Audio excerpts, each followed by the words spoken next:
돌리는 시간이죠. 기쁜 소식 하나, 조금 나쁜 소식 하나, 어느 먼저 들으실래요? 기쁜 소식. 나쁜 소식 먼저. 제가 오늘 강의를 1시간 반짜리를 준비를 했다는 겁니다.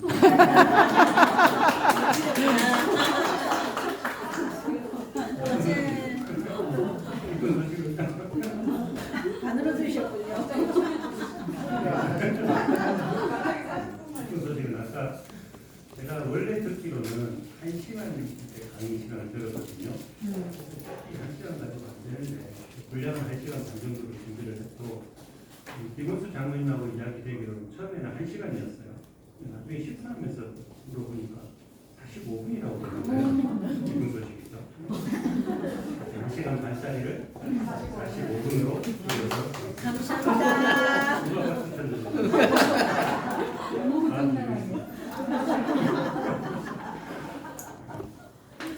큐티는 제 개인적으로는 은혜의 통로였습니다. 왜냐하면 제가 대학 4년을 다니면서 학기 중에 거의 빠지지 않고 제가 SFC 출신입니다. SFC 룸에서 선후배도 많게 큐티를 했어요.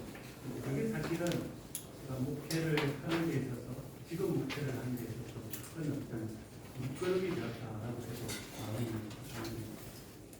그래서 큐티는 우리 신앙생활에 있어서 아주 새벽 기도만큼이나 기본적인 좀 영적인 운동력이 될 수 있다는 말씀을 드리고요. 그래서 경건의 시간을 의미 있게 가지려면 이라는 주제인데 큐티 전반에 대해서 좀 간략하게 한번 생각해 보려고 합니다. 미리 제가 말씀을 드리면 내년에 우리 교회에서 큐티 학교를 열 겁니다. 4번 정도 큐티 학교를 열 건데요. 다른 외부 강사 드리지 않고 우리 교회에 있는 저를 비롯한 우리 교역자들이 준비를 해서 4번을 하는데 기수로 나눕니다. 총 한 4번 정도 하면 4개 기수가 나올 수 있어요. 한 기수에 10명에서 20명 정도, 지금 여러분 이런 정도 되면 그런 분들을 통해서 훈련을 하면 내년 정도 되면 큐티 훈련 받고 받은 우리 성도님들이 많으면 80명 정도 나오지 않을까. 그러면 좀 더 우리 교회 뭔가 영적인 분위기가 훨씬 더 달라지지 않을까 그렇게 기대를 합니다. 그래서 여러분 오늘 강의 들었다고 해서 나는 이제는 들었다라고 생각하시고 오늘 NLPC 2번, 3번 하시는 분들처럼 지원해 주시기를 바랍니다. 이 정의를 먼저 살펴보겠습니다. 화면을 한번 보시죠. 같이 읽을까요? 큐티는 하나님의 말씀을 통하여 하나님의 개인적으로 만나는 공동의 시간입니다. 이 큐티를 타임, 문자 그대로 하면 조용한 시간인데 경건의 시간이라고 표현하는 것도 맞겠죠. 하나님의 말씀이 있어야 하고 그 말씀을 통해서 개인적으로 하나님을 만나는 시간입니다. 말씀을 그냥 말씀이 있는 것이 아니고 그 말씀을 묵상을 해야 합니다. 묵상을 하고 묵상하는 가운데 하나님의 음성을 듣는 것이죠. 그래서 하나님의 음성을 듣고 그 말씀을 그 들은 말씀을 내 삶에 적용하는 것이 중요합니다. 적용으로 끝나지 않고 내 삶의 변화와 성숙을 이루는 것이 큐티다. 경건의 훈련이다. 볼 수 있습니다. 다음으로 큐티의 유익에 대해서 묵상의 유익, 큐티의 유익에 대해서 한번 생각해 보겠습니다. 첫 번째 뭐라고요? 하나님의 은혜를 보는 축복의 통로이다. 하나님의 말씀을 묵상한다는 것은 은혜의 세계로 들어가는 것이다. 볼 수 있습니다. 은혜의 세계로 들어가는 것이다. 그냥 딱딱한 하나님의 말씀이 아니고 그 말씀 자체에 능력이 있고 그 말씀에 은혜가 있기 때문에 은혜의 세계로 들어가는 것이다. 라고 보면 되고요. 하나님께서 우리에게 말씀하시는 그 방법이 두 가지 있는데 두 가지입니다. 크기는 두 가지죠. 뭡니까? 성경을 통해서 말씀하시고 기도 가운데 하나님에게 말씀하십니다. 절기하십니다. 물론 상황을 통해서 다른 사람을 통해서 우리에게 말씀하시기도 하지만 하나님께서 가장 절기하시는 방법은 하나님의 말씀, 성경과 기도입니다. 여러분 하나님의 은혜와 축복을 누리며 살고 싶습니까? 하나님께 가까이 가서 하나님과 친밀한 만남을 가지고 싶습니까? 그게 바로 큐티 묵상을 하는 것이죠. 다윗은 시편 1편 2절에서 이렇게 노래합니다. 같이 읽습니다. 오직 주의 율법을 즐거워하며 그의 율법을 지혜로 묵상하는도다. 예. 하나님과 만남이, 하나님과의 그 깊은 사귐이 있는 친밀한 만남이 있는 큐티인데, 특별히 율법을 즐거워한다, 하나님의 말씀을 즐거워한다, 주의하고 묵상한다. 다윗이 시편을 시작하면서 이 말씀을 먼저 강조를 하더라고요. 주의 율법을, 그가 율법을 즐거워하고 그 율법을 주의하고 묵상한다. 다윗은 시편 119편에 보면 세 번역입니다. 주의 교훈을 따르는 이 기쁨은 큰 재산을 가진 것보다 큽니다. 특히는 세상이 주지 못하는 기쁨을 우리에게 줍니다. 주의 율례를 기뻐하며 주의 말씀을 잊지 않겠습니다. 시편 119편의 특징이 뭐냐면 말씀의 시거든요. 그래서 119편을 가장 잘 나타내는 것이 하나님 말씀이거든요. 그래서 말씀을 표현하는 다양한 방법들이, 다양한 표현들이 119편에 나오는데, 주의 도, 주의 율례, 주의 법도, 주의 율법, 모든 것이 하나님의 말씀을 뜻합니다. 표현만 다르게 할 뿐이지 하나님의 말씀인데, 특별히 14절에서 주의 교훈, 교훈도 역시 하나님의 말씀입니다. 하나님의 교훈을 따르는 이 기쁨은 큰 재산을 가지는 것보다 큽니다. 주의 율례 역시 하나님의 말씀입니다. 주의 율례를 기뻐하며 주의 말씀을 잊지 않겠습니다. 라고 고백을 했습니다. 47절에 보면 주의 계명을 내가 사랑하기에 그것이 나의 기쁨이 됩니다. 지금 무엇을 하고 있습니까? 큐티가 나에게 주는 유익, 하나님의 말씀, 그 말씀이 나에게 기쁨이 된다는 것입니다. 세상이 주는 기쁨은 여러분 잠시뿐입니다. 여러분 이 중에 혹시 스스로 부자라고 생각하시는 분 있습니까? 겸손하시네요. 근데 우리가 아무리 많은 재산을 가지고 있고 부자라 할지라도 그것이 영원하지 못합니다. 우리에게 영원한 소망과 기쁨을 주지 못하죠. 그런데 하나님의 말씀은 우리에게 영원한 기쁨을 줍니다. 생수한 기쁨을 줍니다. 다윗뿐만 아니라 하나님의 말씀, 그 말씀은 하나님의 사랑입니다. 저는 그래서 성경은 하나님의 러브레터다. 러브레터는 여러분 어떻게 읽을까요? 여러분 혹시 러브레터 받아본 적 있습니까? 옛날에 한 번도 받아보셨을까? 받아보셨겠죠. 저도 러브레터를 쓰기도 했고 받아보기도 했는데 그 대상이 저기 있습니다. 러브레터를 받으면 어때요? 편지를 받으면 예쁘죠? 설레겠죠? 이 받는 순간부터 이 뜯기 전부터 벌써 마음이 설레지 않습니까? 그 받는 것 자체도 기쁘지 않습니까? 그러면 저는 이제 제 아내하고 결혼 전에 러브레터를 많이 주고 받았는데 주로 제가 많이 썼습니다. 한 번 읽습니까? 두고 여러 번 읽죠. 또 있고 지금도 있고 지금도 있습니다. 맞아요. 때때로. 두번 읽는 게 아니죠. 두고 읽고 그 행간의 의미마저도 다 알고 아니 어떤 의미가 있을까? 웃음을 쉬시는데 나름대로 의미 부여도 해보고 그게 러브레터거든요. 하나님의 말씀이 우리를 향한 하나님의 러브레터라면 그냥 한 번, 두 번 읽는 것으로 끝나지 않죠. 그 인간의 의미까지도, 그 단어의 의미까지도 좀 더 곱씹고 생각해보고 되새김질하고 그게 큐티를 하는 기본 중에 하나입니다. 하나님의 말씀을 계속 곱씹는 거죠. 나중에 나오겠지만 되새김질하는 것입니다. 계속해서 생각하는 것입니다. 이 뜻이 뭘까? 나에게 무엇을 지금 이야기하는 것일까? 계속해서 생각하고 고민하고 다르게 표현한 그것을 묵상이라고 이야기를 하죠. 세 번째로 이 유익, 하나님 말씀의 능력을 경험하게 합니다.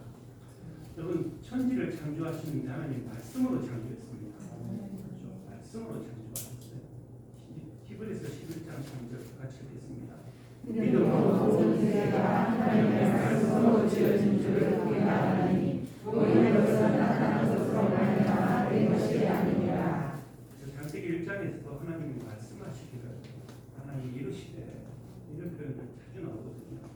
또는 하나님의 말씀은 살아있고 힘이 있습니다. 이것은 가장 12절입니다. 잘 아는 말씀인데 한 번 더 그 의미를 생각하면서 읽어볼까요? 하나님의 말씀은 살아있고 능력이 있어 좌우의 가능성과 어떤 분야에 대하여 혼과 영과 힘과 고수를 찔러 깨기까지 하며 또 마음의 생각과 뜻을 판단하니. 또는 하나님은 말씀으로 만물을 보존하고 계십니다. 자, 하나님께서 천지를 창조하셨습니다. 그 말씀의 역사를 통해서 지금도 운행하고 계시고 이 말씀에서는 하나님은 말씀으로 만물을 보존하고 계신다. 히브리서 1장 3절입니다. 같이 읽습니다. 이는 하나님의 영광의 본체시요 그 본체의 형상이시라 그의 능력의 말씀으로 만물을 붙드시며 죄를 정결하게 하는 일을 하시고 그 본체의 계신 이승신의 우편에 앉으셨느니라. 이 중간에 보면 그의 능력의 말씀으로 만물을 붙드신다라는 표현이 나오죠. 이 붙드신다는 단어의 뜻은 원래 뜻은 인도하다, 이끌어가다라는 뜻입니다. 하나님께서 이 말씀으로 세상을 다스리시고 이끌어가신다는 것이죠. 하나님은 말씀으로 만물을 창조하셔서뿐만 아니라 만물을 붙드십니다. 보존하십니다. 인도하십니다. 이끌어가십니다. 하나님의 말씀에 우리를 이끌어가십니다. 하나님을 알아가는 길이다. 큐티는 하나님을 알아가는 길이다 하고 있습니다. 여러분 신앙이 성장하기를 바랄 것입니다. 그래서 우리가 NLPC를 하는 것 아닙니까? 성장하고 성숙하기를 바라지 않습니까?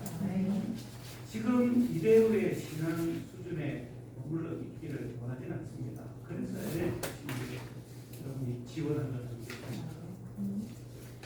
마치 우리의 키가 자라고 우리의 정신 세계와 정서가 함께 자라기를 바라는 것과 같이 우리의 영의 세계, 우리의 영적인 능력이 성숙하고 성장하기를 바라는 것이 사실은 정상적인 그리스도인의 태도이죠. 신체적으로 잘 성장하려면 유전적인 원인도 있지만 후천적으로도 음식을 잘 골고루 먹어야 하고 또 운동도 열심히 해야 되겠죠. 우리의 정서가 성장하려면 좋은 책을 많이 읽어야 하고 좋은 음악도 듣고 또 좋은 어떤 경치를 감상하는 것도 우리 정서 함량에 좋을 것입니다. 근데 우리의 믿음, 우리의 신앙이 자라려면 성숙하고 성장하려면 어떻게 해야 합니까? 하나님의 말씀인데요. 다르게 표현하면 영적인 지식입니다. 영적인 지식이 자라가야 합니다. 자, 우리가 교회 생활 열심히 하고 성실하게 봉사하고 충성하면 우리의 믿음이 자랄 것이라고 생각합니다. 그럴 경우도 있습니다.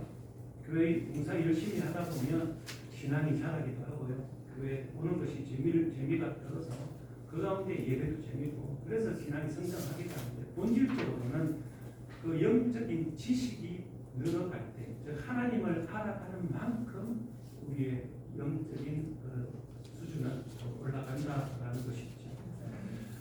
모든 것이 영적인 지식이 있습니다. 그냥 지식이라고 해서 딱딱한 것이 아니고 하나님을 아는 지식입니다. 호세아서 4장 6절에 보면 내 백성이 지식이 없음으로 망하는도다.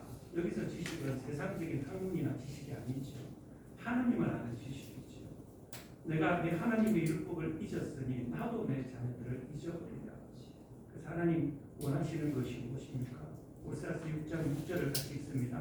하나님을 원하고 제사를 원하지 않으며 언제보다 하나님을 아는 것을 원하노라. 아멘. 하나님 우리에게 원하시는 것은 번제보다 다른 어떤 것보다 하나님을 아는 것이라고 했습니다. 하나님을 아는 것. 하나님이 원하시는 것은 우리가 참으로 아는 것인데 하나님을 아는 것인데 에베소서 4장 13절에 이렇게 말씀을 합니다. 우리가 다 하나님의 아들을 믿는 것과 아는 일에 하나가 되어 온전한 사람을 이루고 그의 장성한 분량이 충만한 데까지 이르리니 하나님을 믿는 것과 아는 일에 하나가 될 때 우리는 그리스도의 충만한 그 경지까지 이르게 됩니다. 그것이 충만한 경지까지 이르게 된다는 것은 다르게 표현하면 예수님을 닮아가는 것이죠. 예수님의 인격을 닮아가는 것이고 예수님의 삶을 쫓아가는 것입니다. 완전한 하나님이면서 완전한 인간이셨던 예수 그리스도, 우리가 그 예수님을 닮아가려면 결국은 말씀 묵상을 통해서 예수님이 어떤 분이신지 또 그 예수님과 예수님과 친밀한 교제 가운데 예수님의 성품과 예수님의 그 삶의 행적을 통해서 예수님을 따라가는 것이죠. 자, 말씀 묵상은 하나님을 믿는 차원에서 하나님을 아는 차원으로 변화시킵니다. 그냥 막연하게 믿는 것이 아니라 하나님을 알아가는 것이죠. 하나님의 생명을 얻어내는 차원에서 하나님의 생명을 풍성히 경험하는 차원으로 올라가게 됩니다. 그냥 뭔가를 하나님으로부터 뭔가를 얻어내려고 하는 아주 기본적인 기초의 어떤 단계라면 풍성히 경험하는 차원으로 여러분의 신앙이 달라지기를 바랍니다. 그것이 성숙이고 성장이죠. 말씀 묵상은 하나님을 아는 지식을 통해서 영적 지식을 공간할 수 있도록 도와줍니다. 말씀을 읽고 묵상하는 가운데 영적인 세계 속으로 들어가게 되고 참된 지혜를 얻게 됩니다. 지혜는 지식을 활용할 수 있는 능력인데요. 지식을 갖고 있다는 것 축복입니다. 지식을 가지고 있다는 것 축복입니다. 그것이 진정한 축복이 되기 위해서는 그 지식을 내 삶에 적용하고 활용할 수 있어야 되죠. 영적인 지식도 마찬가지입니다. 우리가 성경을 아무리 많이 알고 있어도 지혜가 없으면 우리가 그것을 활용할 수가 없습니다. 그래서 그 말씀을 가지고 묵상할 때 우리는 믿는 차원에서 아는 차원으로 그저 얻어내는 차원에서 그것을 활용할 수 있는 풍성히 경험하는 차원으로 바뀌게 된다는 것입니다. 자, 호세아 6장 3절을 세 번역으로 한번 보겠습니다. 같이 읽을까요? 애써 주님을 찾아 새벽과 경력이 없이 주님께서 저처럼 힘이 오시고 해마다 쏟아지는 가을비처럼 오시고 하늘을 주시는 복비처럼 오신다. 하나님을 알되 애써 하나님을 알 수 있기를 바랍니다. 큐티를 통해서 묵상을 통해서 우리는 하나님을 알 수 있습니다. 자, 이어서 큐티의 유익 말씀 묵상의 유익은 풍성한 열매를 맺게 하는 것이다 라고 했습니다. 시편 1편 3절을 다시 보시면 같이 읽습니다. 그는 시냇가에 심은 나무가 철을 따라 열매를 맺으며 그 잎사귀가 마르지 않는 같으니 그가 모든 일이 다 형통하리로다. 지금 다윗이 이야기하는 것 시편 1편에서 가장 앞에 나오는 표현이 무엇입니까? 복 있는 사람. 복 있는 사람은 어떻게 한다고요? 시냇가에 심은 나무가 철을 따라 열매를 맺으며 그 잎사귀가 마르지 아니함 같이 그가 하는 모든 일이 다 형통하리로다. 무엇을 통해서요? 말씀 묵상을 통해서 주야로 말씀 묵상을 통해서 큐티의 유익 깊은 은혜의 바다로 가는 것이다. 리처드 포스터라는 목사님이 계신데 미국 목사님인데요. 이런 표현을 했습니다. 오늘날 절실히 요청되는 사람은 지능이 높거나 혹은 재능이 많은 사람이 아니라 깊이가 있는 사람이다. 의미 있는 표현인 것 같아요. 우리 자녀들 생각하면 우리 자녀들의 지능이 어떤가, 학습 어떤 그 태도라든지 그런 것들이 어떤가 생각을 하게 되는데, 혹은 아이들이 가지고 있는 재능이 어떤가 보게 되는데, 여러분 우리 아이들이 우리 자녀들이 깊이 있는 사람들도 기도하시기 바랍니다. 깊이 있는 사람. 그냥 금방 미천이 들어가는 사람이 아니고 하나님을 아는 지식으로 깊이가 있는 사람, 영적인 깊이가 있는 사람, 그런 사람으로 여러분이 새롭게 되시고 여러분의 자녀들이 자라가기를 축복합니다. 시편 42편 7절을 봅니다. 주의 호소리에 깊은 바다가 서로 부르며 주의 모든 파도와 물결이 나를 휩쓸은하였다. 여기서 주의 폭포 깊은 바다, 은혜의 바다라고 생각하면 어떨까요?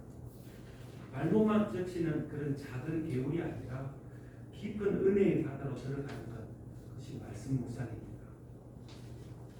말씀이라는 깊은 바다에 우리 자신을 내어던지는 그런 모금이 필요합니다. 하나님 내 삶을 받아주십시오. 하나님의 말씀에 내 삶을 맡겨드립니다.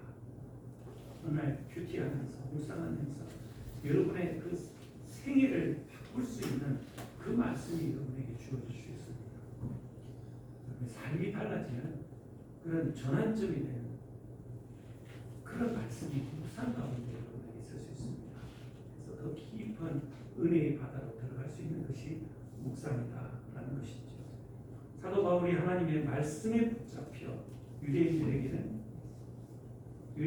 예수는 그리스도라 밝히 증언하니 바울은 하나님의 말씀에 붙잡혀 사는 사람이었습니다. 그 말씀에 붙잡혀 살기를 바랍니다. 말씀이 보배입니다. 그 말씀이 내 삶을 사로잡을 수 있도록 내가 말씀이 나를 붙들고 말씀이 나를 지배할 수 있도록 여러분 삶을 그렇게 바꿔드리기를 바랍니다. 주님은 하나님 나라를 밭에 감추인 보화에 비유했는데요. 그 보화를 캐낼 수 있는 것은 무엇입니까? 말씀 묵상입니다. 말씀 묵상을 통해서 감추어진 보화, 보배를 찾아내기를 바랍니다. 그렇게 하면서 한 구절 한 구절 단어 하나하나 묵상할 때에 숨겨진 그 보화가 발견될 겁니다. 설교자의 가장 큰 기쁨이고 보람이 뭔지 아십니까? 말씀을 전할 때 성도님들의 그런 말씀을 받아들이는 태도도 있지만 그것보다도 말씀을 준비하는 과정에서 받는 은혜입니다. 마치 보화를 발견하는 듯한 그런 시간들이 있거든요. 그래서 본문을 정하고 그 말씀을 계속 묵상하고 또 다른 어떤 주석가들의 그 주석을 참고하기도 하고 내가 해석한 것이 맞는지 점검해 보기도 하고 원어를 찾아보기도 하는 과정에 있어서 어느 날 갑자기 그 한 구절에서 혹은 한 단어에서 하나님의 그 빛이 탁 보일 때 그 말씀이 크게 느껴지고 마치 떠오르는 듯한 그 말씀이 그냥 떠오르는 듯한 그런 경험들이 있거든요. 설교자의 보람이고 기쁨이죠. 근데 이게 설교자만 누릴 수 있는 게 아닙니다. 말씀 묵상하면서 여러분 경험할 수 있는 겁니다. 말씀 묵상하고 회개하면서 그런 경험들을 할 수 있기를 바랍니다. 마치 감추어진 그 보화를 캐내는 듯한 그런 영적인 축복이 여러분에게 있기를 간절히 바랍니다. 자, 그러면 어떻게 우리가 큐티할까? 구체적인 걸 살펴보겠습니다. 어떻게 큐티할까? 먼저 큐티 묵상의 3요소라고 생각을 해보겠습니다. 묵상 큐티의 3요소라면 세 가지를 들 수 있죠. 먼저 말씀이 있어야 되죠. 성경. 그리고 기도가 있어야 하고 성령님이 함께 해야 합니다. 먼저 묵상과 성령님. 우리의 모든 신앙생활에 반드시 성령님께서 함께 하셔야 됩니다. 이게 참 중요합니다. 특히 말씀 묵상은 큐티는 언제나 성령님의 인도하심을 받아야 하고 성령님께서 그 말씀을 가르쳐 주셔야 합니다. 저희 이전에 요한복음 성경 공부를 인도하면서 그 말씀을 드렸는데 성령의 계시라는 말 우리가 사용하잖아요. 계시는 뭔가 하면 이 노트북이 있는데 이걸 덮개로 덮어놨어요. 이것을 펼치면 노트북이 보이잖아요. 그게 계시입니다. 드러나는 것이고 감추어진 것이 드러나는 것이 계시거든요. 성령의 계시라는 것은 하나님께서 감추어진 그 말씀, 깨닫지 못한 그 말씀을 드러나게 해주셔서 깨닫게 해주시는 것입니다. 그래서 말씀 묵상할 때 성령님을 구하는 성령님의 그 도우심, 성령님의 계시를 구하는 기도가 절실하게 필요하다는 것이죠. 초대교회에 나타난 성령의 부흥은 말씀의 부흥이 있고 말씀의 부흥이 있을 때 성령의 부흥이 있습니다. 그래서 우리 장로교 개혁교회에서는 이 성령님에 대해서 좀 많이 다루지는 않지만 늘 말씀하고 성령님을 같이 합니다. 말씀. 그래서 묵상할 때 성령님의 은혜를 계속 구해야 합니다. 가르쳐 주시도록. 요한복음 14장 17절에 같이 읽습니다. 예수님께서 말씀하시면 그는 진리의 영이라 세상은 그를 받지 못하나니 이는 그를 부정하고 알지 못하나 그러나 너희는 그를 아나니 그는 너희와 함께 거하시며 또 너희 속에 계시겠으나. 여기서 계속 그 나오는데 그는 누굽니까? 성령님이시죠. 성령님이 너희와 함께 하십니다. 너희는 그를 아나 우리는 성령님을 알고 주님을 압니다. 성령님이 우리 속에 계신다라고 했습니다. 묵상과 기도, 말씀 묵상의 두 날개 기도와 성령님이다 라고 보는 것이 좋습니다. 그래서 보시면 요한일서 2장 27절 세 번째 물어봅니다. 같이 읽습니다.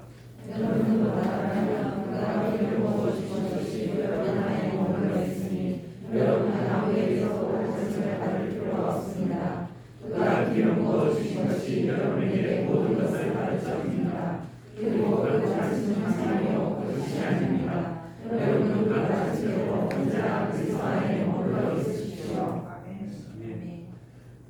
보면 기름 부음에 대한 표현이 나오잖아요. 기름 부음.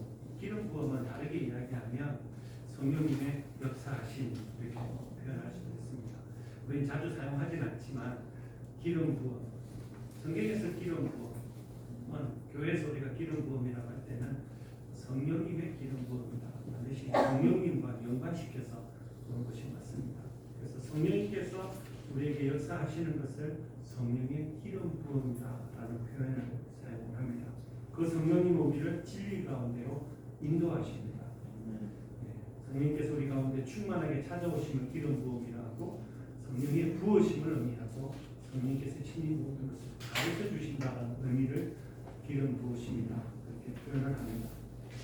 이사야 11장 2절입니다. 그의 위에 여호와의 영, 곧 지혜와 총명의 영이요 모략과 재능의 영이요 지식과 여호와를 경외하는 영이 강림하시니 이사야의 예언이 있는데요.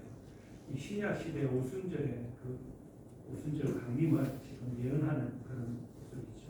우리 안에 성령의 기름 부으심이 있어야 합니다. 이렇게 말씀 묵상하고 큐티할 때 성령의 기름 부으심을 구하시기라고 합니다. 성령의 기름 부으심이 뭐라고요? 성령께서 우리 가운데 충만하게 찾아오심이고 성령의 부으심을 이야기하고 성령께서 친히 우리를 가르쳐 주시는 것을 성령의 기름 부음이라고 했습니다. 조금 건너뛰어서 시간을 조금 줄이기 위해서 1시간 반짜리를 다시 5분으로 줄이고 있습니다. 네. 말씀을 사랑하고 갈급함으로 성경은 우리가 하나님 말씀을 묵상을 할 때 어떤 마음과 태도를 가져야 하는지 가르쳐주는 거예요. 시편 119편입니다. 40절, 47절 보겠습니다. 40절 말씀 같이 읽을까요? 내가 주의 목소리를 사모합니다. 주의 영광에 생명을 주시옵소서. 47절요? 주의 이름을 내가 사랑해 그것이 나의 기쁨이니라. 네, 묵상할 때 어떻게 해야 합니까? 말씀을 사랑하고 갈급함. 사랑하고 갈급함. 하나님의 말씀을 사모하고 갈급합니다. 아까 러브레트 이야기했는데 그 대상을 사랑하는 것이죠. 말씀을 사랑한다는 것은 결국은 그 말씀을 우리에게 주신 분을 사랑하는 것 아닙니까? 우리가 러브레트를 읽을 때 그 러브레트 자체에 뭔가 있어서가 아니고 그것을 보낸 일을 생각하기 때문에 우리에게 기쁨이 일어납니다. 그래서 말씀을 사랑하고 갈급함으로 이 말씀은 다르게 표현하면 하나님을 사랑합니다. 성령님을 사랑합니다. 예수님을 사랑합니다. 그것이죠. 자, 이제 조금 실제적인 부분 들어가겠습니다. 제가 8시까지 하면 되나요? 조금 더 하셔도 됩니다. 그래도 돼요? 네. 감사합니다. 조금 더 얼마든지는 모르겠지만 큐티 유형들이 ABCD로 있는데요. 이건 제가 어느 책에서 참고를 했습니다. 브라노에서 나온 책인데 이 제목은 나중에 같이 ABCD 유행인데 오늘은 ABC까지만 보여갑니다. 내년에 큐티 학교를 하면 D형까지 하겠습니다. 그래야 조금 솔깃하겠죠. 뭔가 싶어요. A형 큐티 가장 기본적인 큐티다 생각하면 됩니다. 말씀을 읽고 그냥 자신의 느낌을 기록하는 것입니다. A형 큐티. 그냥 읽는 겁니다. 말씀을 그냥 읽고 그날 읽은 말씀 가운데 느낌을 기록을 하는 것이죠.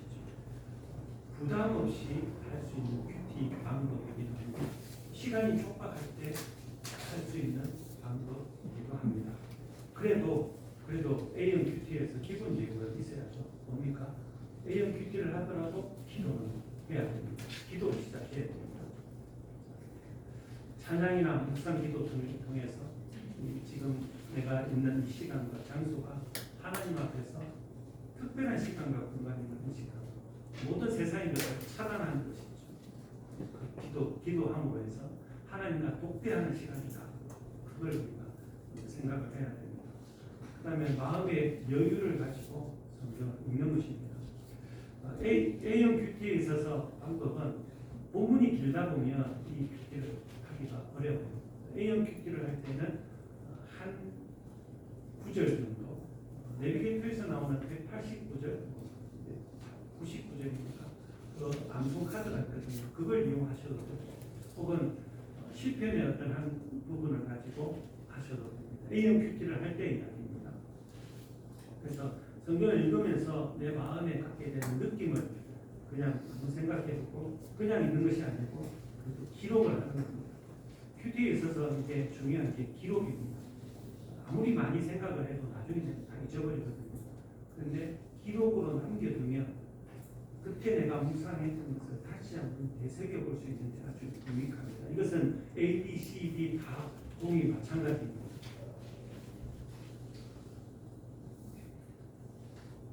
느낌을 기록하라. 성경 본문을 읽을 때 마음에 와닿는 것이 무엇인지 자유롭고 솔직하게 느낌을 기록하는 것입니다. 느낌 좀 기록할 때 지침이 있습니다. 나를 주어로 한 문장을 써야 합니다.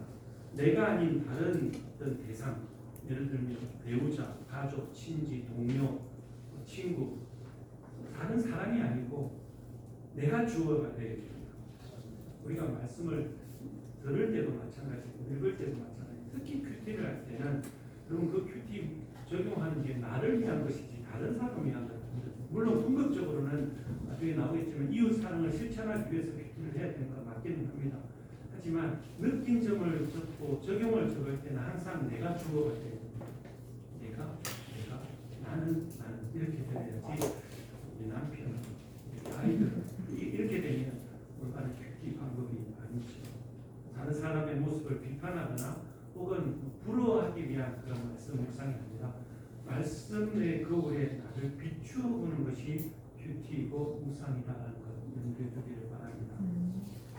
기록한 느낌을 다시 이제 읽고 나서 마무리 기도로 큐티 시간을 마칩니다. 마지막에 마치는 기도 반드시 해야 된다는 것이죠. B형 큐티. B형 큐티는 A형 큐티가 가장 다른 점이 A형 큐티에서는 처음에 기도하고 말씀을 읽는 것이라고 했잖아요. 그런데 B형 큐티는 관찰을 해야 됩니다. 관찰. 본문 전체를 봐야하고 또 세부적인 어떤 특이점이 무엇인지 관찰을 통해서 본문에서 우리가 무엇을 볼 수 있는지 구체적으로 살피는데 시편 119편 18절 말씀에 내 눈을 열어서 주의 율법에서 놀라운 것을 보게 하소서. 세 번째 입니다. 내 눈을 열어서 오늘 주일 말씀 가운데도 그 말씀했는데 우리의 영적인 눈이 떠져야 합니다. 영안이 밝아져야 합니다. 영적인 분별력이 생겨야 합니다. 그래서 내 눈을 영적인 눈을 열어서 주의 율법에서 놀라운 것을 기이한 것을 보게 하옵소서. 이전에 알지 못했던 기이한 하나님의 법을 볼 수 있도록 가르쳐 주옵소서. 관찰할 때 중요한 것이지. 자, 관찰이 이루어졌다면 올바른 관찰이 이루어지면 느낌이 달라집니다.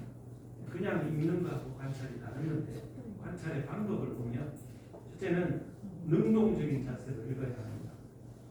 하나님이여 사슴이 시냇물을 찾기에 갈급한 같이 내 영혼이 주를 찾기에 갈급하나이다.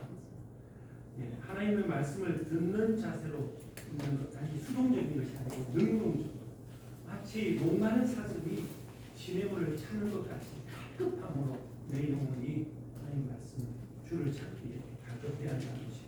적극적으로 본문 말씀을 읽고 관찰하는 것을 이야기합니다. 조금 표현이 낯설죠. 낯설게 읽어라. 이게 뭐냐면 우리가 익숙한 본문이 있어요.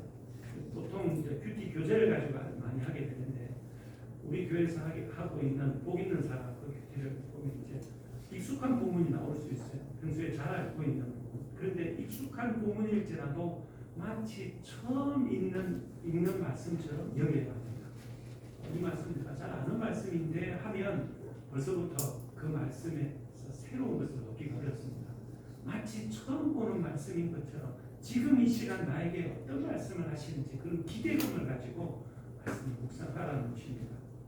그래서 어느 부분을 대하든지 처음 보는 말씀처럼 대하십시오. 큐티할 때 중요한 팁입니다. 다음은 강조점이 무엇인지 파악하는 것입니다. 성경은 성령께서 성경의 저자들을 통해서 기록한 것 아닙니까? 제가 알기로는 1600년도고 그리고 40여 명의 저자들이 기록한 것이 성경이거든요. 요한계시록까지, 창세기부터 요한계시록까지. 그런데 그 성경의 원저자는 성령님 아닙니까? 근데 성령님은 그 기록한 저자들의 특성을 잘 사용을 하셨어요. 그리고 그 사람들의 어떤 배경까지도 다 이용하셨는데요. 그런데 그 저자들이 기록할 때 뭔가 이건 좀 강조하고 싶은 것이 있어요. 특히 하나님께서 독자들에게, 우리에게, 성도들에게, 당신의 백성들에게 뭔가를 좀 특별하게 가르쳐 주고자 할 때는 좀 다른 어떤 표현들, 강조점, 그걸 사용한 것을 볼 수 있습니다. 그것이 문학적인 방법이든지 어떤 시적인 방법이든지 대꾸법이든지 아니면 반복법이든지 하여튼 다양한 방법을 통해서 강조하고 있습니다. 그래서 저자가 그 부분을 쉽게 이해시키게 하거나 혹은 강조하기 위해서 기록한 부분이 있다면 우리도 그것을 유심히 보아야 한다는 것이죠. 그 다음에 관찰의 방법은 육하 원칙입니다. 우리가 잘 아는 거죠. 그래서 육하 원칙에 따라서 본문을 파악을 해야 되는데 누가, 언제, 어디서, 무엇을, 어떻게, 왜 이런 식으로 육하 원칙에 의해서 보게 되는데 하나씩 보면 먼저 누가, 본문에서 말하는 사람은 누구인가? 화자가 누구인가? 등장하는 사람은 누구인가? 그것을 우리가 살펴야 하죠. 그래서 본문은 이 인물에 대해서 무슨 말씀을 하고 있는가? 또 이 인물이 어떤 행동을 했는가? 그것을 관찰하게 되면 우리는 보다 말씀을 좀 더 깊이 있게 쉽게 이해할 수 있습니다. 세 번째는 무엇을, 두 번째는 무엇을, 본문에서 도대체 무엇을 지금 말하고 있는가? 무슨 일이 벌어지고 있는가? 어떤 사건, 어떤 일이 일어났는가를 묻는 것입니다. 지금 우리가 묵상할 때 하는 거예요. 그 다음에 육하 원칙 중에 어디서, 본문에 나오는 장소는 어디인가? 가능하면 성경 지도를 펴는 것도 유익하겠죠. 성경 공부가 아니지만 큐티할 때도 궁금하면 성경 지도를 펴는 것도 유익합니다. 어디서, 이 사건이 벌어진 장소는 어딘가? 언제, 시간이 중요합니다. 시간. 본문의 사건은 언제 일어났는가? 성경에 보면 특히 사복음서에 보면 그 시간에 대해서 아주 자세하게 기록한 부분들이 있어요. 그것을 알면 유익합니다. 그래서 언제 일어났는가 그것을 살피는 것이고 또 하나는 왜입니다. 왜? 관찰에서 가장 많이 사용하는 도구가 이 왜라는 질문인데요. 이 왜라는 질문에 사실은 끝이 없지요. 왜 이 사람이 이렇게 했을까?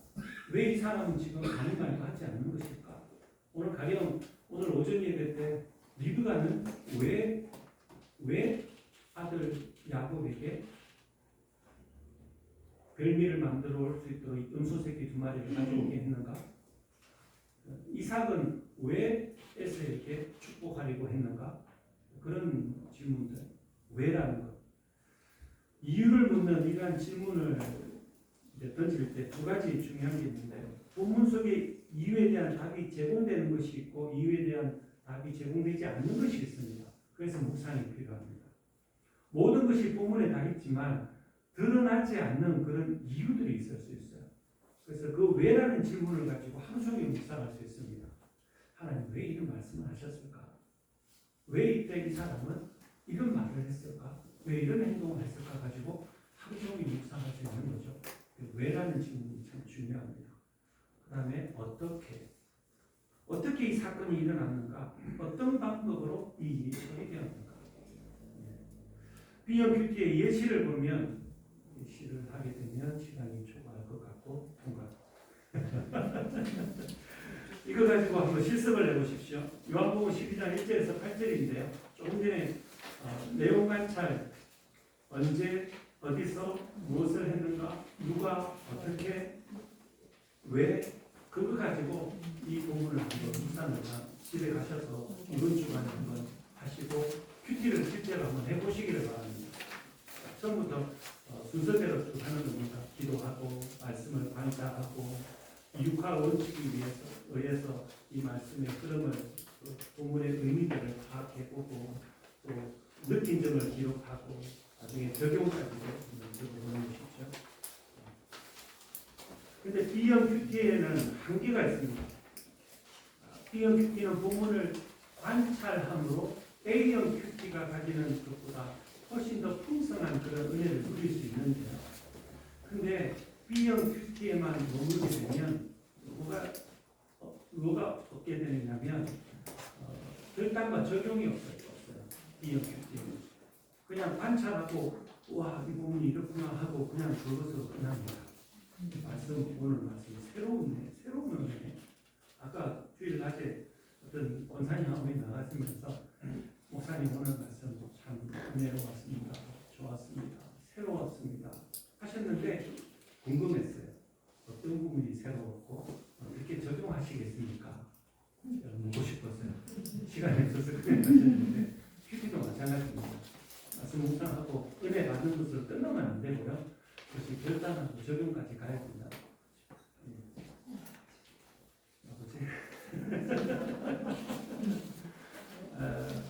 적용하는 넘어가고 시험 큐티로 가봅니다. 이게 이제 오늘 내용 관찰, 느낌, 결단, 적용까지 하는 거죠. 앞에 거는 다 같습니다. 그런데 이제 느낌 적고 결단과 적용까지 하는 게 시험이에요. 이게 이제 보시면 여기서 D형 큐티는 일부러 뺐어요. ABC 큐티를 이제 비교해 보는 겁니다. A형 큐티는 뭐라고요? 그냥 읽고 느낌만 적는 것입니다. B형 큐티는요, 내용을 자세히 관찰하고 느낌 적는 것이고, C형 큐티는요, 내용 관찰하고 느낌 적고 결단과 적용하는 것인데, 그러면 빈칸이 있습니다. 뭡니까? 연구하고 묵상하는 게 D형 큐티입니다. 다음 적용을 돕는 도구들 보겠습니다.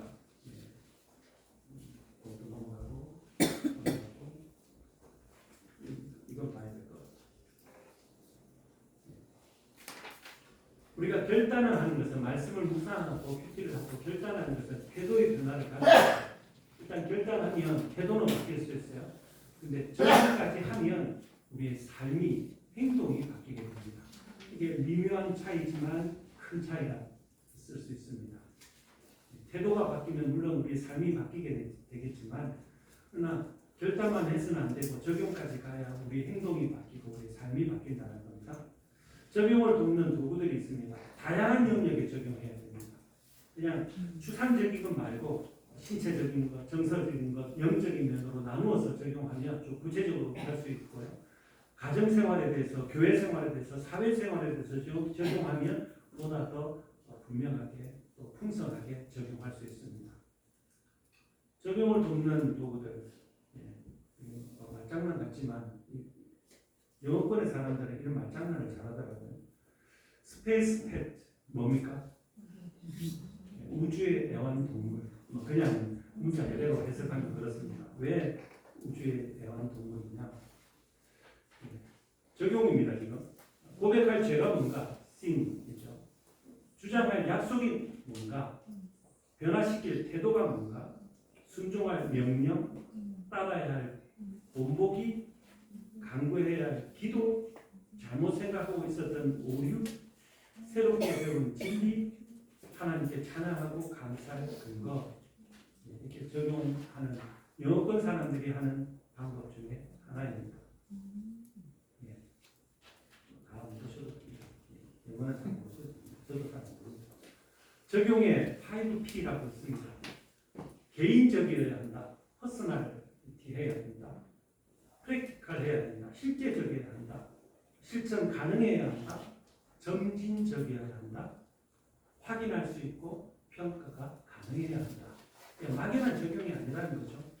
이게 아까 말씀드렸습니다. 개인적이어야 한다는 겁니다. 내가 주어가 되어야 된다고 했습니다. 그리고 실제적인 적용이 돼야 돼요. 추상적인 거 말고요. 실천 가능해야 합니다. 가령 성경을 묵상하다가 기도에 대한 말씀이 있었어요. 그걸 이제 적용을 합니다. 이대로 안 되겠구나. 내가 3시간 이상 기도해야지. 그게 올바른 적용일까요? 그렇게 적용하셔도 되는데 지속 가능해야 됩니다. 하루에 3시간씩 기도하는 거 쉽지 않거든요. 시간을 점진적으로 늘려가는 것은 괜찮지만 내가 무턱대고 은혜 받았다고 해서 내가 하루에 3시간 이상 기도할 거야. 이건 사실은 올바른 적용은 아니죠. 좀 실제적이어야 한다. 실천 가능해야 한다. 점진적이어야 한다는 말이 여기에 다 들어갈 수 있습니다. 확인할 수 있고 평가가 가능해야 한다.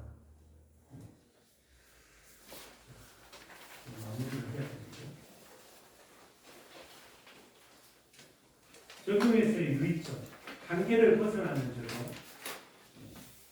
뭐냐면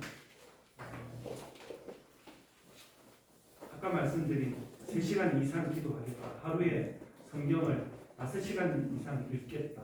몇 장 이상 읽겠다. 이건 무리한 적용이라는 거죠. 그래서 하루 이틀 정도는 실천할 수 있을지 모르지만 지속적으로 좀 실천하기 어려운 것은 한계가 있기 때문에 한계를 벗어난 적용은 피하는 것이 좋고요. 변화를 일으키지 않는 적용이라고 했습니다. 매일 또는 매주 이미 실천하고 있는 것을 적용하는 겁니다. 가령 새벽기도 열심히 나오시는 분이 앞으로 새벽기도 더 열심히 나갈까요? 그건 조금은 맞지 않는 것이죠. 예를 들면 매주 예배를 빠지지 않는데 적용하면서 난 앞으로 계속 예배 빠지지 않을까요? 그것도 올바른 그런 적용은 아니죠. 직장에 지각하지 않으면서 나는 매일 아침 서둘러서 지각하지 않을까요? 그것도 올바른 적용은 아니죠. 적용에서의 유의점, 하나님 사랑과 이웃 사랑으로 적용하는 것입니다. 궁극적인 큐티의 목적, 하나님께서 예수님께서 우리에게 가르쳐 주신 그 대사명 2가지 율법, 하나님 사랑과 이웃 사랑으로 적용돼야지 이게 내 안에서만 멈추면 되지 않는다는 것입니다. 내가 변화되고 난 뒤에 이것을 어떻게 실천해서 이웃에게 어떤 유익을 줄 것인가 하고까지 나가야 적용이 될 수 있다는 것입니다. 또 한 가지는 큐티에서 중요한 것, 소그룹을 하는 것이 좋습니다. 내년에 그런 구상을 우리가 교육자 워크숍에서 했는데 1기 이제 큐티반을 하지 않습니까? 그러면 한 20명 정도 되면 그룹을 나누어서 큐티 나눔반을 가지는 겁니다. 그래서 하루에 한 번이든지 일주일에 몇 번이든지 시간을 정해놓고 날짜를 정해놓고 그 큐티 나눔반 가운데 오늘 내가 묵상한 걸 잠깐 나누는 거예요. 다른 어떤 여러분 요즘 그 카톡을 통해서 너무 많은 문자를 받아서 피곤하신 분들도 있는데 그래도 큐티 나눔반 가운데서 그런 묵상한 것을 우리 지체가 나눈 것을 들을 때 또 읽고 기도할 때 참 유익하다는 생각이 듭니다. 그래서 큐티는 소그룹으로 하는 것이 계속해서 지속적으로 할 수 있는 한 가지 방법이기도 합니다. 제가 아까 서두에 거의 4년 동안 거의 빠지지 않고 저는 이제 군대를 졸업하고 학사 단계로 가게 되면 4년 동안 대학을 다닐 수 있었거든요. 4년 동안 빠지지 않고 큐티를 할 수 있었던 전혀 안 빠진 건 아니고 빠지지 않고 꾸준히 갈 수 있었던 것은 소그룹이 있었어요. 선배든지 후배든지 항상 아침에 가면 수업 시작이 7시부터 했는데 가면 큐티 할 수 있는 큐티하고 나눌 수 있는 그룹이 있었어요. 많지는 않았지만 제가 혼자 했으면 그렇게 못했을 겁니다. 그래서 우리가 교회 안에서 그런 큐티 나눔반을 통해서 좀 계속해서 지속적으로 큐티를 해가면 좋겠다라는 생각을 합니다. 마지막으로 재미있는 그림 하나 보여드릴게요. 봅니다.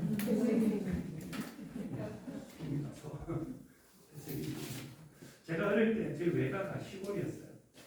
동네 형들 따라가지고 방학 때 이렇게 가가지고 동네 형들 소먹이로 제가 처음 생애 최초로 한번 가봤습니다. 근데 가만히 제가 소를 보니까 얘들이 그냥 뜯어먹는 것만 아니고 계속해서 뭔가 우물우물하고 있더라고요. 그래서 형들에게 물어보니까 되새김질하는 것이에요. 그래서 소가 되새김질하듯이 우리가 말씀을 되새김질하는 것, 큐티에서 있어서 아주 중요한 그런 방법입니다. 오늘 아침에 말씀을 묵상했다면, 큐티를 했다면 하루 종일 들어서가지고 묵상할 때 그 되새김질하면서 나오는 읊조리면서 나오는 그 하나님의 오묘한 진리, 꿀송이처럼 단 그런 것들이 있습니다. 큐티를 통해서 그 기쁨을 누릴 수 있기를 바랍니다. 마지막이라고 했는데 이 순서 거기 아마 있을 거예요. 있습니까? 네. 보시고 참고하시고요. 내 마음의 정원에 나의 사과나무 것입니다. 이전에 캐나다 밴쿠버에 살 때 제가 저희 동네에 사과나무가 있는 집이 있었어요. 그 앞을 이렇게 지나다니는데 그 사과는 우리가 먹을 수가 없죠. 나무 집이니까. 그 사과를 먹으려면 그 사과나무가 우리 집에 있어야 되잖아요. 그래서 큐티가 들어갑니다. 내 마음의 정원에 나의 사과나무를 심는 것입니다. 하나님께 주시는 그 맛있는 말씀을 먹기 위해서 내 마음의 전원에 사과나무를 심는 것, 큐티를 통해서 그러한 은혜를 누리시기를 주님의 이름으로 축복합니다. 기도하고 마치겠습니다. 하나님, 다른 사람이 묵상한 것이 아니라 내가 직접 묵상이라는 사과나무를 심고 내 마음의 그 정원에서 그 사과나무에서는 맛있는 그 사과와 같은 그 기쁨을 우리가 누리게 하여 주옵소서. 하나님, 그 계시고 큐티에 대해서 살펴보았는데 하나님 좀 더 깊이 큐티에 대해서 공부할 뿐만 아니라 실제적으로 내일부터라도 큐티를 실천할 수 있도록 도와주시고 그래서 우리의 삶이 말씀을 이제 더 부유해지고 풍성해지기를 간절히 소원합니다. 하나님 감사합니다. 부족한 종을 도구로 사용하셨는데 성령께서 보다 구체적으로 가르쳐 주옵소서. NLTC 훈련 후에 계속해서 은혜를 더하여 주시고 특별히 우리 간사님들에게 하나님 수고하고 애쓰는 것 아쉬우니 위로해 주시고 격려해 주옵소서. 우리 훈련생들도 지치지 않고 이 NLTC 훈련을 통해서 그 삶이 변화될 수 있도록 역사해 주옵소서. 예수님의 이름으로 기도합니다. 네, 감사합니다.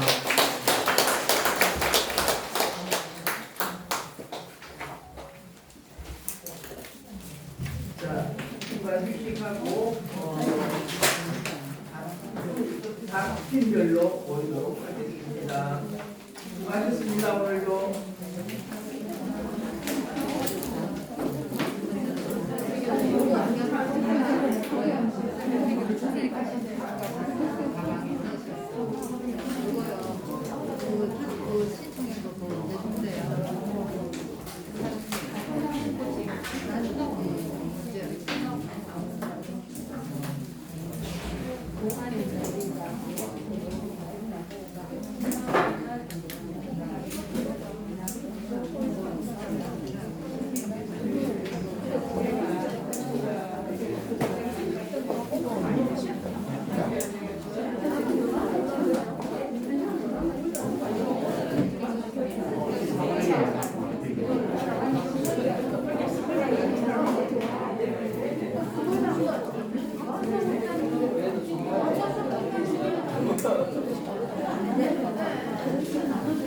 우리 수요일 만나는데 그래도 시간 남아서 가지.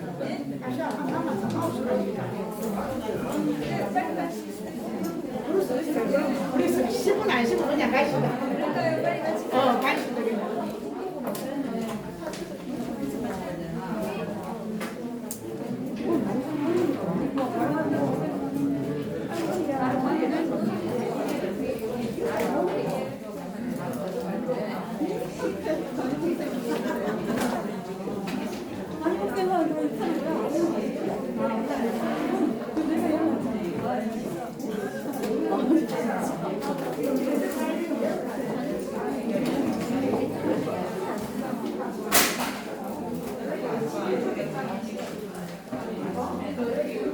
현관사님, 네. 그쪽 조에는 그쪽에 몇명 사는데? 이걸요? 새벽인가 그런 거요. 잔도 동전 나머지 이거 뭐야? 1,000원짜리 필요 없어요.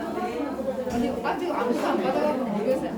내가 우리 그 이제 2명 다 받았는데 다 모아서 건설이 아니 그러니까 내가 여기 모으니까 안 모아놨잖아요. 맞아. 예.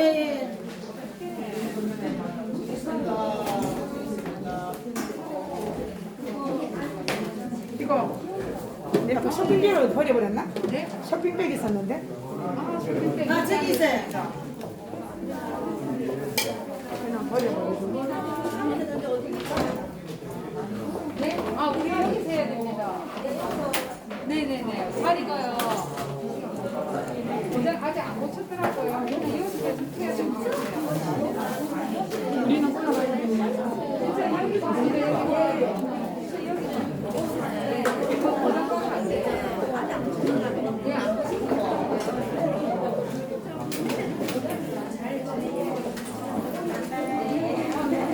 오늘은 내가 차를 나갔는데